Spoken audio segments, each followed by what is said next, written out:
बोलो श्री सत्यनारायण भगवान की।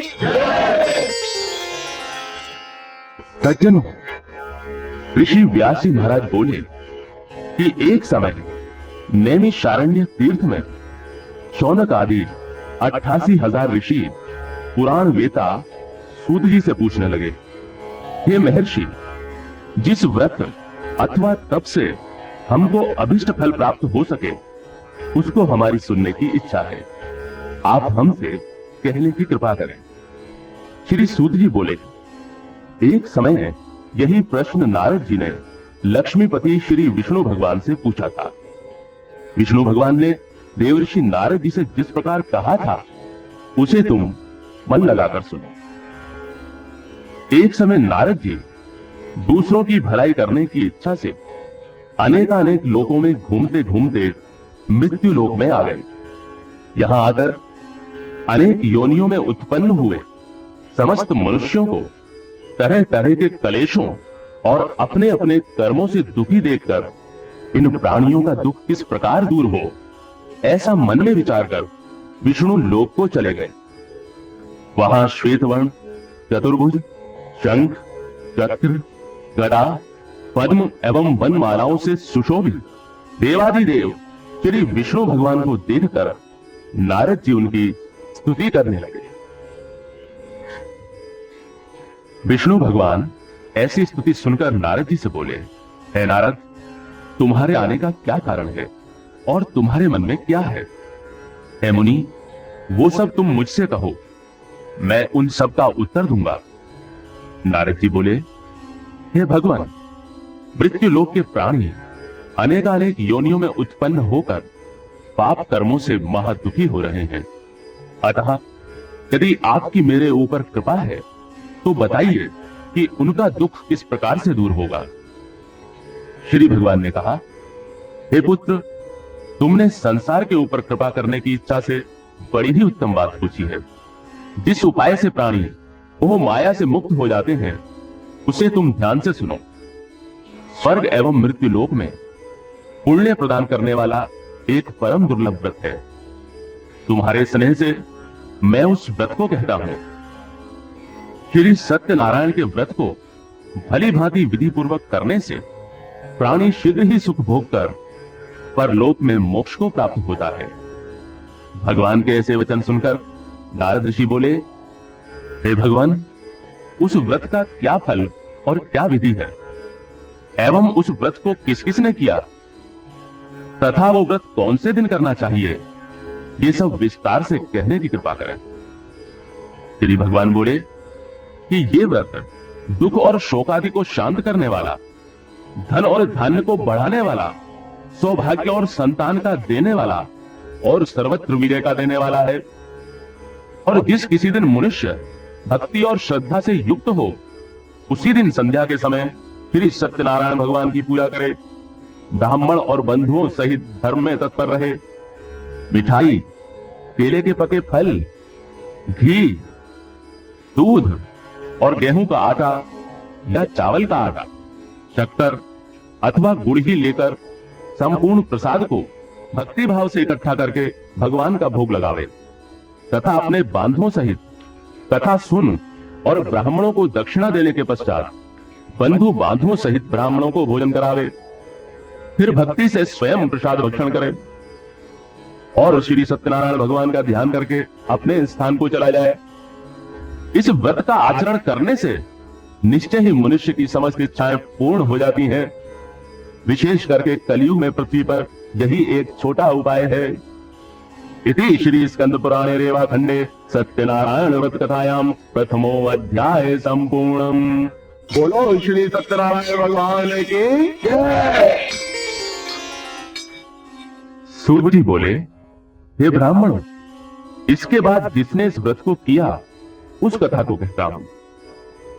काशीपुरी नामक सुंदर नगरी में एक अत्यंत निर्धन शतानंद नामक ब्राह्मण रहता था। वो ब्राह्मण भूख और प्यास से दुखी हो नित्य ही पृथ्वी के ऊपर विचरता था। ब्राह्मणों से अधिक स्नेह करने वाले भगवान उस ब्राह्मण को दुखी देखकर स्वयं वृद्ध ब्राह्मण का रूप धरकर अति आदर पूर्वक उससे पूछने लगे, हे ब्राह्मण, तुम पृथ्वी पर अत्यंत दुखी हो, नित्य क्यों फिरते हो? हे विप्रवर, वो समस्त कारण मेरी सुनने की इच्छा है। ब्राह्मण बोला, मैं अत्यंत निर्धन ब्राह्मण हूं, भिक्षा के लिए इस धरती पर घूम रहा हूं। हे प्रभु, यदि मेरी इस निर्धनता को दूर करने का कोई उपाय आप जानते हो तो कृपा कर मुझसे कहो। व्रत वेशधारी ब्राह्मण बोला कि भगवान श्री सत्यनारायण इच्छित मनोरथों के सिद्ध करने वाले हैं। हे ब्राह्मण, तुम उन्हीं का पूजन और व्रत करो, जिस उत्तम व्रत के करने से मनुष्य समस्त दुखों से मुक्त हो जाते हैं। उस संपूर्ण व्रत की विधि विधान पूर्वक बतलाकर वेशधारी ब्राह्मण श्री सत्यनारायण भगवान वहीं अंतर्ध्यान हो गए। व्रत ब्राह्मण ने जो मुझसे कहा है उस व्रत को मैं करूंगा, ऐसा विचार करते हुए उस ब्राह्मण को सारी रात नींद नहीं आई और प्रातःकाल उठकर वो ब्राह्मण सत्यनारायण का व्रत करूंगा ऐसा संकल्प करके भिक्षा मांगने के लिए चल दिया। उस दिन शतानंद को बहुत से धन की प्राप्ति हो गई और उसने उस धन से बंधु बांधवों सहित श्री सत्यनारायण का व्रत किया। इस व्रत के प्रभाव से वो समस्त दुखों से मुक्त होकर संपूर्ण संपत्तियों से संपन्न हो गया। उसी समय से वो हर महीने व्रत करने लगा। इस प्रकार श्री सत्यनारायण के इस उत्तम व्रत को करके वो ब्राह्मणों में सर्वश्रेष्ठ विप्र शतानंद समस्त पापों से मुक्त होकर मोक्ष को प्राप्त हुआ। श्री सत्यनारायण के इस व्रत को पृथ्वी पर जब भी कोई करता है उसी समय उस मनुष्य के अनेक दुख नाश हो जाते हैं। इस प्रकार यह वृतांत श्री नारायण ने नारद जी से कहा, हे ब्राह्मणों, मैंने ये व्रत तुम्हें कह सुनाया, अब और क्या वर्णन करूं? ये सुनकर ऋषि बोले, उस विप्र से सुनकर हे मुनि, इस व्रत को पृथ्वी पर किसने किया वो सब हमारी सुनने की इच्छा है। श्री सूत जी ने कहा, फिर जिसने इस व्रत को भूमि पर किया था सब लोग उसकी कथा सुने। एक दिन वही शतानंद ब्राह्मण अपनी शक्ति के अनुसार अपने बंधु बांधवों सहित व्रत करने को तैयार हुआ। इतने में ही में एक लकड़हारा लकड़ी लेकर वहां उपस्थित हुआ। लकड़ियों को बाहर रखकर लकड़हारा विप्र के घर में गया। भूख से पीड़ित होने पर भी उसने विप्र शतानंद को वहीं व्रत करते देखा। विप्र को प्रणाम करने के पश्चात वो वहीं बैठकर भगवान का भजन और कीर्तन सुनने लगा। कीर्तन के पश्चात लकड़हारा शतानंद से बोला, हे विप्र, आप ये क्या कर रहे हैं और इसके करने से किस फल की प्राप्ति होती है? श्रीमान, वो सब विस्तार से मुझसे कहो।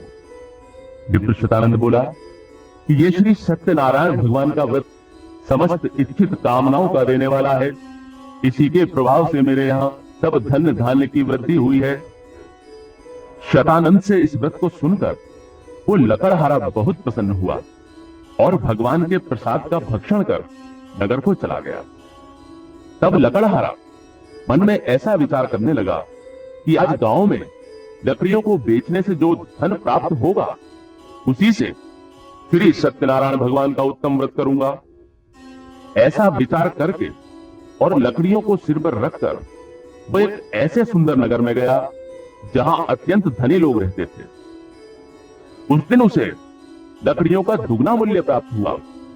तब लकड़हारा प्रसन्न होकर केले की पकी फलियां, शक्कर, घी, दूध और गेहूं का आटा सबको सवाया इकट्ठा करके अपने घर को गया। फिर बंधुओं के साथ विधि पूर्वक उसने व्रत को किया। इस व्रत के प्रभाव से वो लकड़हारा धन और पुत्र से संपन्न होकर इस लोक में सुख भोग कर अंत में वैकुंठ को प्राप्त हुआ। इति श्री स्कंद पुराणे रेवाखंडे सत्यनारायण व्रत कथायाम द्वितीयो अध्याय संपूर्णम। बोलो श्री सत्यनारायण भगवान की जय। श्री सूत जी बोले, हे श्रेष्ठ मुनियों, अब आगे की कथा ध्यान लगाकर सुनिए। पूर्व काल में उल्का मुख नाम का एक महाबुद्धिमान राजा था। वो धर्मात्मा राजा नित्य मंदिरों में जाता था और ब्राह्मणों को धन देकर संतुष्ट करता था। उस राजा की लावण्यवती कमलवदनी पतिव्रता स्त्री थी। वे दोनों भद्रशिला नदी के तट पर श्री सत्यनारायण भगवान का व्रत कर रहे थे। इतने ही में एक साधु नाम का साहूकार वहां आकर उपस्थित हुआ। वो साहूकार व्यापार करने के लिए बहुत सा धन और परिवार सहित नाव को नदी के तट पर ठहरा कर राजा के पास पहुंचा और राजा को व्रत करते देख बड़ी ही नम्रता से पूछने लगा, हे राजन, भक्ति युक्त होकर ये आप क्या कर रहे हैं? ये सब मेरे सामने प्रकट करने की कृपा करें, मेरी इसे सुनने की बड़ी इच्छा है। राजा बोला, हे सज्जन वैश्य, मैं अतुल तेजस्वी विष्णु भगवान का पूजन कर रहा हूं और स्वजनों सहित पुत्रादि की कामना से उन्हीं का व्रत भी कर रहा हूं। राजा के वचन को सुन वैश्य ने आदर सहित कहा, हे राजन, इस व्रत का समस्त वृतांत मुझसे कहो, मैं भी आपका कहना करूंगा। हमारे भी संतान नहीं है और इस व्रत के करने से निश्चय ही होवेगी, ऐसा मुझे विश्वास है। उल्कामुख राजा ने श्री सत्यनारायण के व्रत का समस्त विधान साहूकार से कह सुनाया।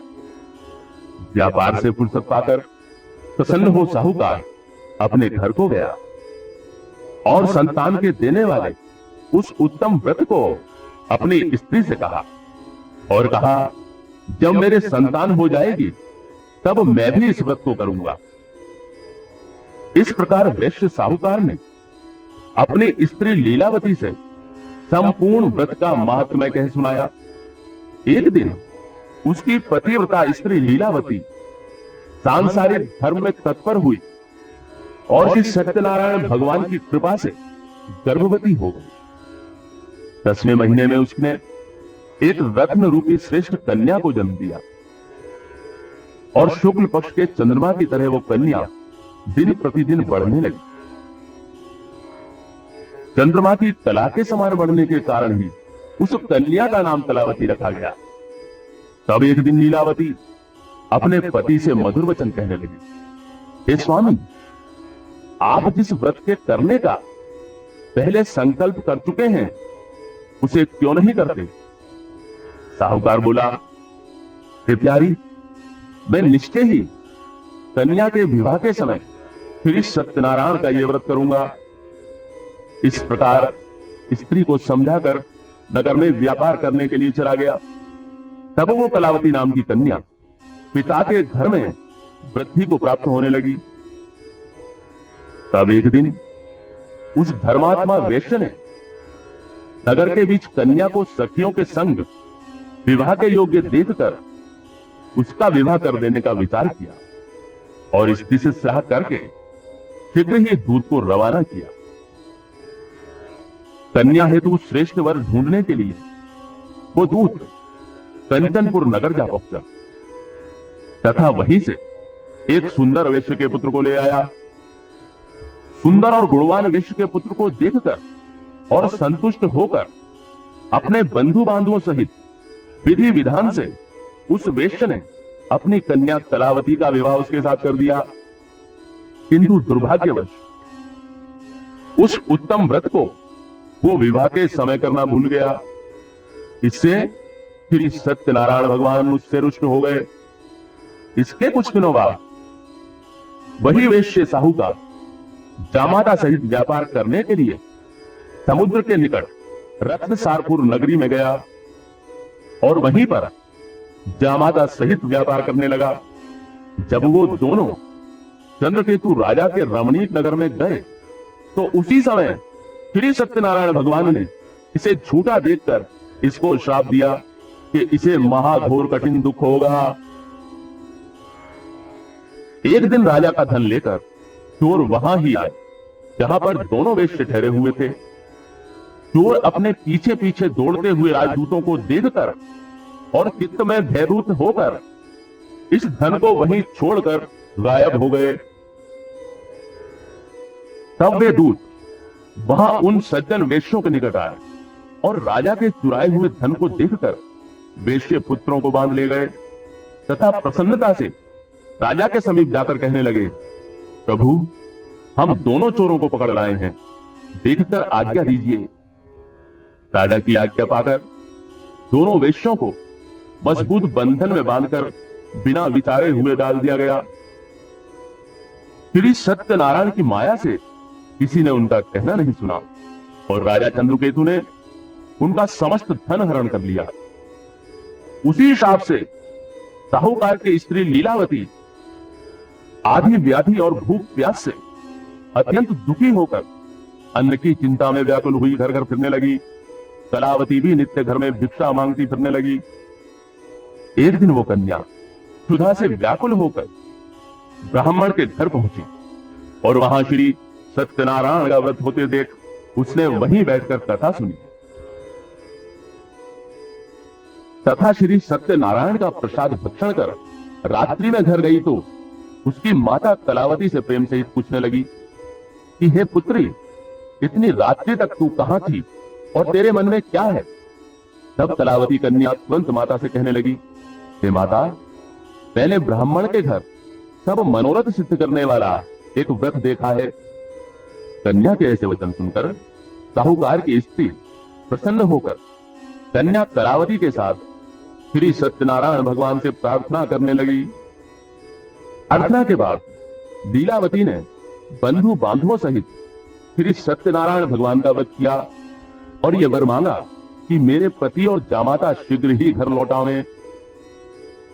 इस व्रत के करने से सत्यनारायण भगवान फिर संतुष्ट हो गए और श्री सत्यनारायण भगवान ने चंद्रकेतु राजा को स्वप्न में दर्शन दिए और कहा, हे राजन, बंदी गृह में उपस्थित दोनों वेश्यों को भोर होते ही छोड़ दो और जो कुछ तुमने उनका धन लिया है वो भी तुरंत इन्हें दे दो, नहीं तो मैं राज्य, धन और पुत्र सहित तेरा नाश कर डालूंगा।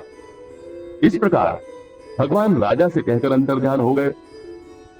अगले दिन प्रभात होते ही राजा ने स्वजनों सहित सभा के बीच बैठकर लोगों से अपना स्वप्न कहा और आज्ञा दी कि बंधन में पड़े दोनों महाजन पुत्रों को तुरंत छोड़ दिया जाए।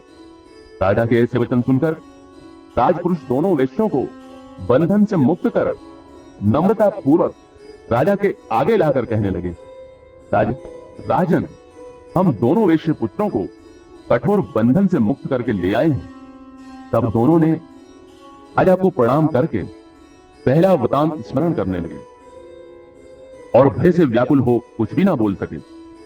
तब राजा ही वेश्य पुत्रों से आदर पूर्वक कहने लगा, भाग्य से तुमको महादुख प्राप्त हुआ, अब तुम्हें कुछ भय नहीं है, और उनकी बेड़ियां कटवाकर शोर कर्मादिक करवाया। तब राजा ने वस्त्र आभूषण देकर उनको वचनों से अच्छी तरह संतुष्ट किया और जो कुछ उनका धन लिया था उसको दुगना करके उनको दिया और कहा, हे महाजनों, आप अपने अपने घर को जाओ। राजा को प्रणाम करके वे दोनों महावेश्य अपने घर को चल दिए। इति श्री स्कंद पुराणे रेवाखंडे सत्यनारायण व्रत कथायाम तृतीयो अध्याय संपूर्णम।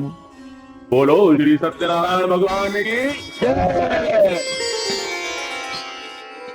श्री सूत जी बोले, साहूकार ने मंगल विधान पूर्वक यात्रा प्रारंभ की और ब्राह्मणों को धन देकर अपने नगर को प्रस्थान किया।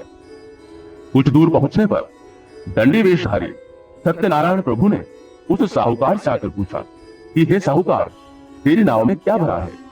तब मदोन्मत्त साहूकार हंसते हुए बोला, मेरी नाव में तो लता पत्तादि अर्थात घास फूस ही भरी है। उसके ऐसे कठोर वचन सुनकर भगवान बोले, तेरा वचन सत्य हो और जैसा कहता है ऐसा ही हो। ऐसा कहकर दंडी रूपधारी भगवान तुरंत उसके पास से चले गए और कुछ दूर जाकर समुद्र के किनारे पेड़ के नीचे बैठ गए। दंडी वेशधारी भगवान के चले जाने पर साहूकार संध्या आदि क्रिया करके आया और नाव को ऊंची उठी देख अत्यंत विस्मय करने लगा। लता और पत्ते देख वो मूर्छित होकर वहीं गिर पड़ा और जब उसे चेत हुआ तब अत्यंत चिंता करने लगा। तब उसके जामाते ने कहा, आप शोक आदि क्यों करते हो? दंडी ने आपको श्राप दिया है, इससे उन्हीं की शरण में चलने से मनोरथ सिद्ध होगा। साहूकार जामाता की ऐसी बात सुनकर तुरंत ही दंडी भगवान के निकट आया और दंडी भगवान को देख भक्ति भाव से चरणों में गिरकर आदर सहित कहने लगा, आपके सम्मुख सत्य कहकर जो अपराध मैंने किया है तो उसे है प्रभु क्षमा करो। इस तरह बारंबार प्रणाम करके वो शोकाकुल होने लगा। उसको विलाप करते देखकर दंडी स्वामी ने कहा, तेरी पूजा से विमुख साहूकार हो मत, मेरी बात सुन। मेरी अवहेलना से ही तुझे बारंबार दुख प्राप्त हुआ है। भगवान के ये वचन सुनकर वो साहूकार भगवान की स्तुति करने लगा। साहूकार के ऐसे भक्ति युक्त वचन सुन श्री सत्यनारायण भगवान प्रसन्न हो गए और मनोवांछित वरदान देकर भगवान तत्काल वहीं अंतर्धान हो गए। साहूकार ज्यों ही नाव के निकट पहुंचा और उसने धन से भरपूर उसको देखा तो सोचने लगा, श्री सत्यनारायण जी की कृपा से ही मेरा मनोरथ सिद्ध हुआ है।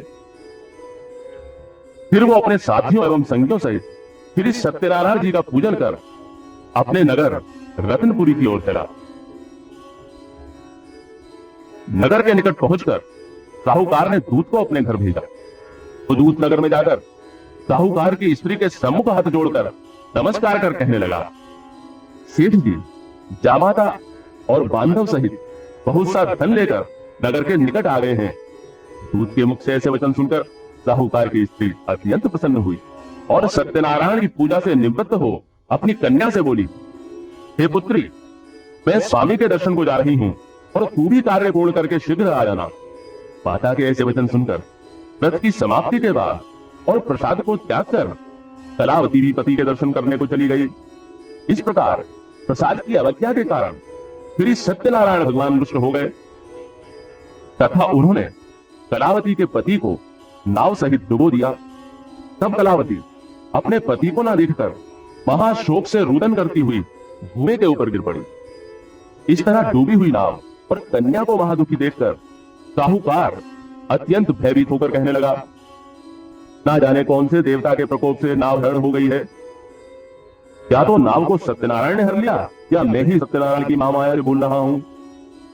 मैं धन और वैभव के अनुसार सत्यनारायण की पूजा करूंगा, ऐसा कहकर वो बारंबार पृथ्वी के ऊपर दंड के समान गिरकर सत्यनारायण को प्रणाम करने लगा। तब दीन जनों के पालन करने वाले श्री सत्यनारायण भगवान प्रसन्न हो गए और आकाशवाणी हुई, हे साहूकार, तेरी कन्या मेरे प्रसाद का परित्याग कर अपने पति को देखने चली आई। इसी से तेरी कन्या का पति अदृश्य हो गया है। यदि वो घर जाकर प्रसाद का भक्षण कर फिर लौट कर आए तो तेरी कन्या को पति प्राप्त हो जाएगा, इसमें संदेह नहीं है।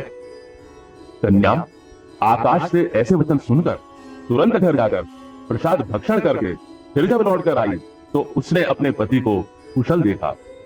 इस पर कलावती कन्या अपने पिता से बोली, हे पिताजी, अब घर को चलो, विलंब क्यों करते हो।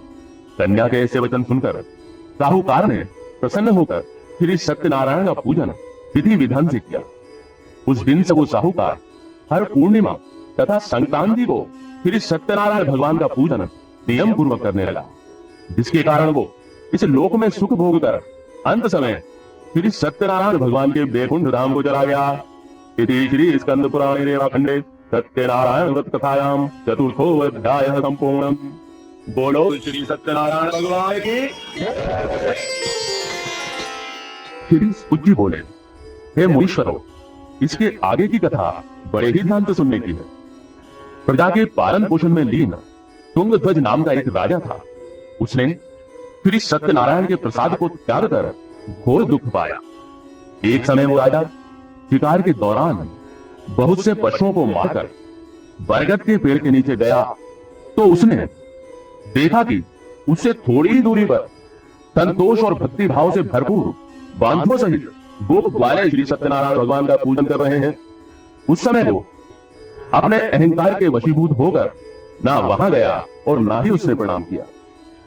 जब ग्वालों ने श्री सत्यनारायण के प्रसाद को राजा के सामने रखा तो राजा ने प्रसाद का परित्याग कर अपने घर को चला। इससे उसने अत्यंत ही कष्ट पाया। राजा के 100 पुत्र धन धान्य आदि जो कुछ भी था वो सभी नष्ट हो गया। तब राजा ने निश्चय किया कि वो ये सब श्री सत्यनारायण आदि क्या हुआ है, इस कारण मैं वहां ही आऊंगा जहां सत्यनारायण का पूजन हो रहा है। मन में ऐसा विचार करके वो राजा बालों के समीप आया। वहां उसने भक्ति और श्रद्धा से बालों के साथ श्री सत्यनारायण का विधि सहित पूजन किया।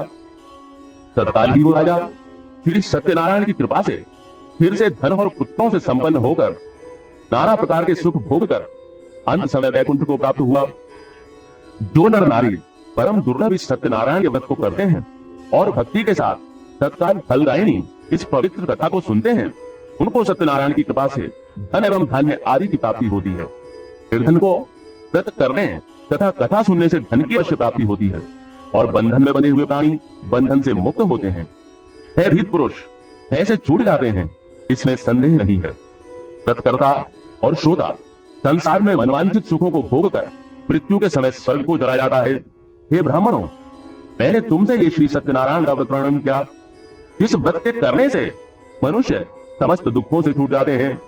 सत्यनारायण की पूजा कलयुग में विशेष फलदायी है। हे मुनीश्वरों, इस जन्म के पहले मानव देह को पाकर जिन्होंने सत्यनारायण का व्रत किया है, उनके दूसरे जन्मों की कथा कहता हूं। काशी नगरी का शतानंद अपने दूसरे जन्म में परम बुद्धिमान सुदामा नाम का ब्राह्मण होकर श्री कृष्ण भगवान का दर्शन कर मोक्ष को प्राप्त हुआ। लकड़हारा जो भीड़ था वो केवट होकर श्री रामचंद्र जी की सेवा कर मोक्ष को प्राप्त हुआ। उनका मुख महाराज दशरथ नाम के राजा होकर श्री रंगनाथ जी की पूजा कर वैकुंठ को गए। साधु नाम का धर्मात्मा साहूकार दूसरे जन्म में मोरध्वज राजा हुआ, जिसने अपने पुत्र को चीरकर तथा उसे ब्राह्मण रूपधारी श्री कृष्ण को देकर मोक्ष को प्राप्त किया। तुंगध्वज राजा दूसरे जन्म में स्वयंभू मनु हुए, जो भगवान के परम भक्त बनकर वैकुंठ को प्राप्त हुए। इस प्रकार जो मनुष्य श्री सत्यनारायण भगवान के व्रत की कथा का श्रवण करते हैं, वे सांसारिक बंधनों से मुक्त होकर मोक्ष को पाते हैं, इसमें किंचित भी संदेह नहीं है। इति श्री स्कंद पुराणे रेवाखंडे सत्यनारायण व्रत कथायाम पंचमो अध्याय समाप्त। बोलो श्री सत्यनारायण भगवान की जय।